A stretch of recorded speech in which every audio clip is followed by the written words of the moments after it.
Et bon, quand on tombe sur des livres comme ça, quelquefois, ça vous raconte quelque chose juste à ce moment-là sur vous, sur ce que vous êtes en train de traverser. Et là, par exemple, pour cette lettre de Rilke, c'est vrai qu'en la relisant, je me disais, ben voilà, en fait, il y a comme une espèce de, pas de boucle, mais comme je comprends totalement aujourd'hui ce qu'il dit par rapport à ça, par rapport à cette chose qu'est l'amour.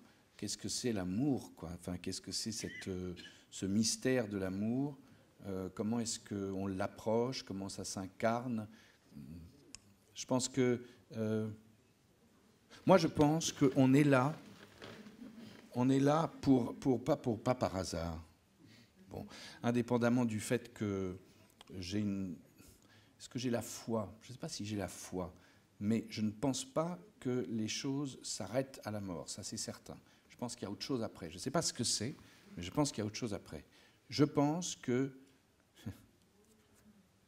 nous sommes ici, tous, les uns et les autres, pour réaliser la transfiguration, en fait. Nous sommes appelés à transformer la matière en lumière. Voilà. Et je pense que Rilke, quand il parle de l'amour, il parle de ça, exactement. Alors, vous allez nous faire un joli cadeau en nous lisant la lettre numéro 7, justement, de Rilke. Donc, on va vous écouter, Thibaut, et après, je vais accueillir Carole Five pour un questionnaire. On écoute Thibaut de Montalembert, la lettre 7, un jeune poète. Moi, je suis aussi pareil, il faut que je lise debout, parce que sinon...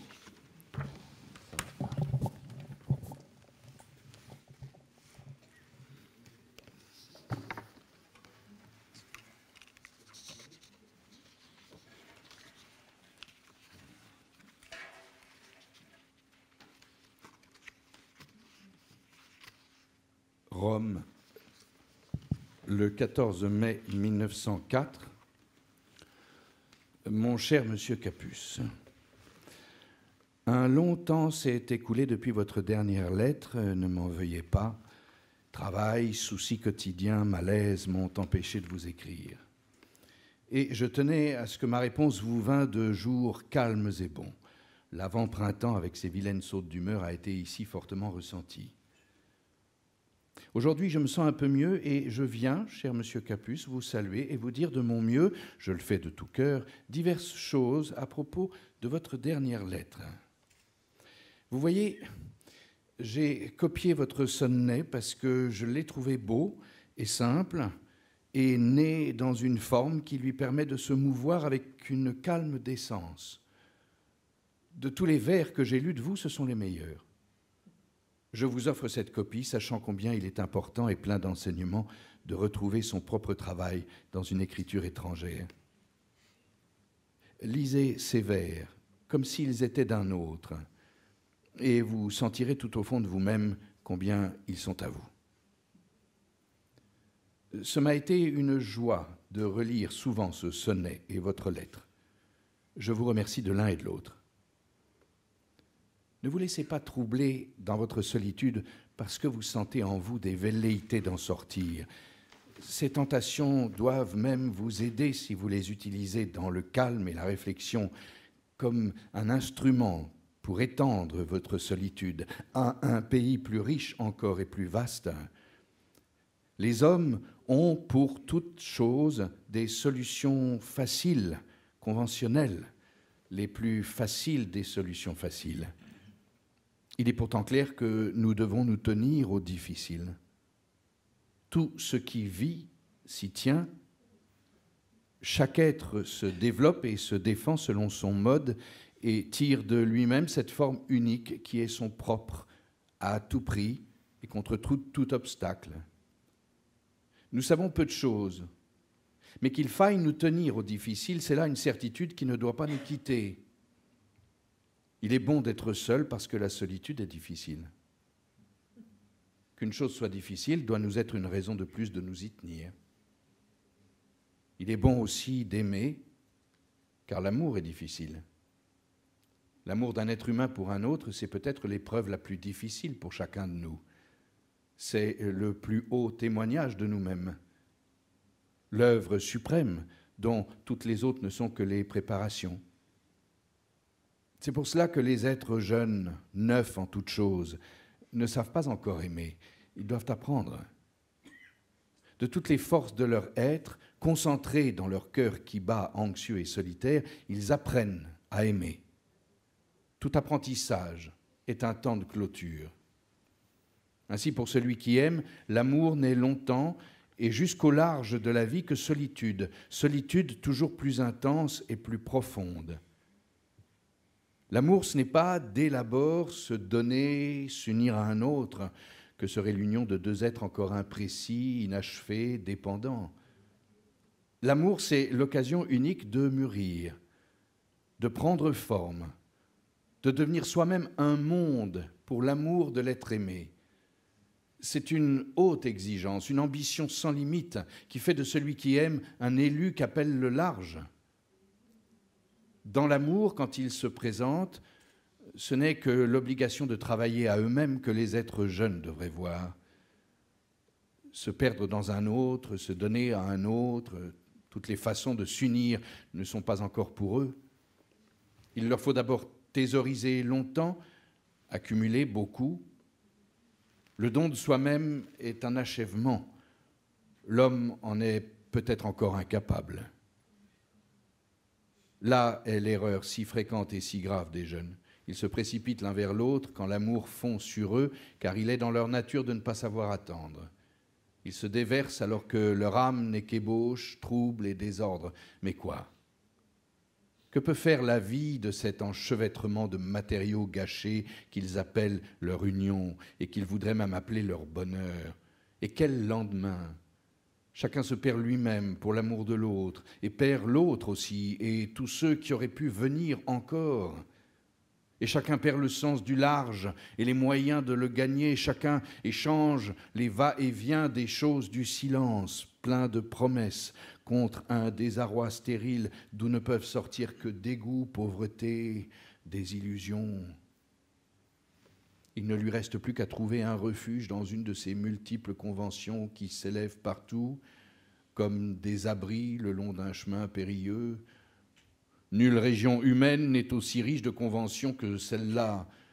Canaux, bouées, ceintures de sauvetage, la société offre là tous les moyens d'échapper. Enclins à ne voir dans l'amour qu'un plaisir, les hommes l'ont rendu d'accès facile, bon marché, sans risque, comme un plaisir de foire. Combien d'êtres jeunes ne savent pas aimer? Combien se bornent à se livrer comme on le fait couramment? Bien sûr, la moyenne en restera toujours là. Et qui ploient sous leurs erreurs.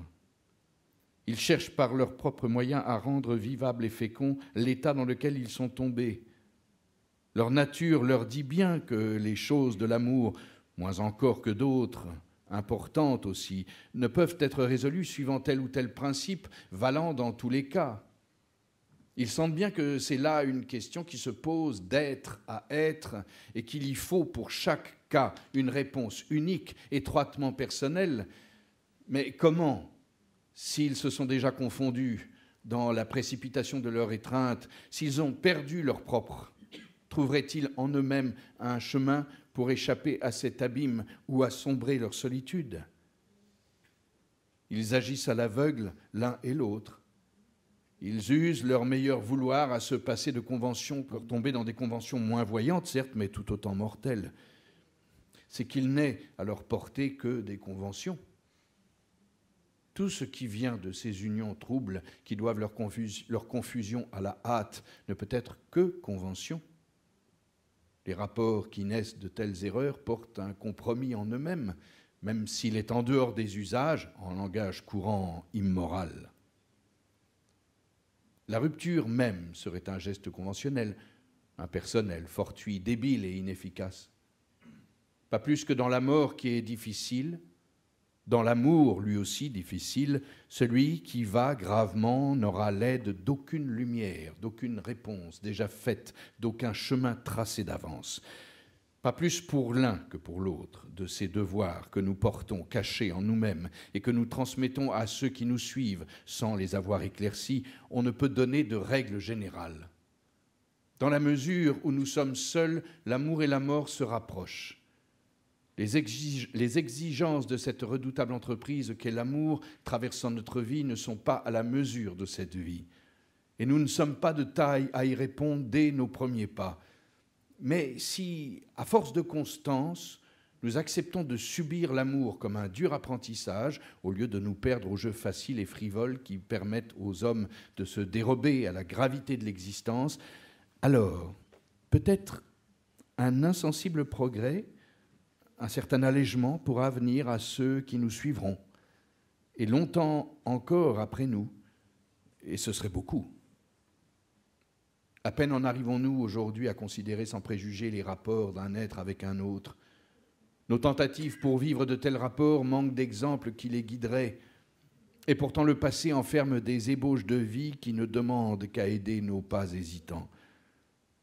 La jeune fille et la femme, dans leur développement propre, n'imiteront qu'un temps les manies et les modes masculines, n'exerceront qu'un temps des métiers d'hommes.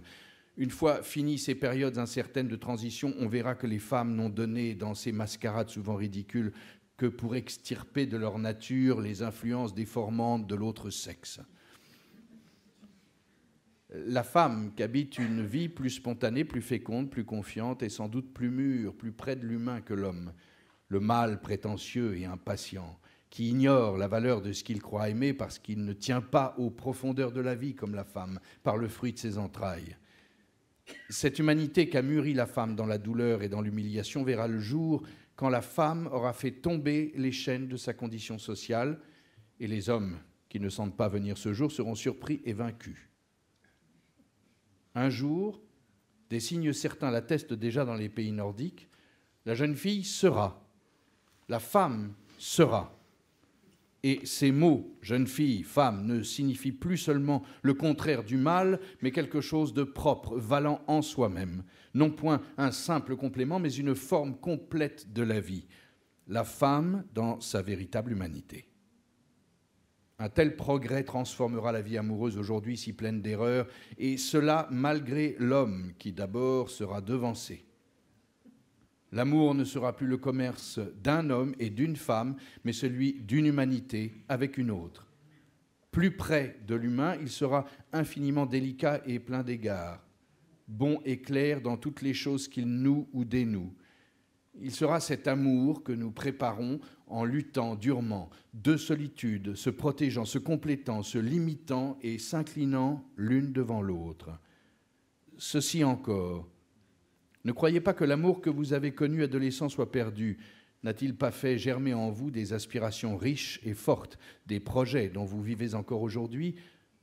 Je crois bien que cet amour ne survit si fort et si puissant dans votre souvenir que parce qu'il a été pour vous la première occasion d'être seul au plus profond de vous-même, le premier effort intérieur que vous avez tenté dans votre vie. Tous mes vœux, cher Monsieur Capus, votre Rainer Maria Rilke.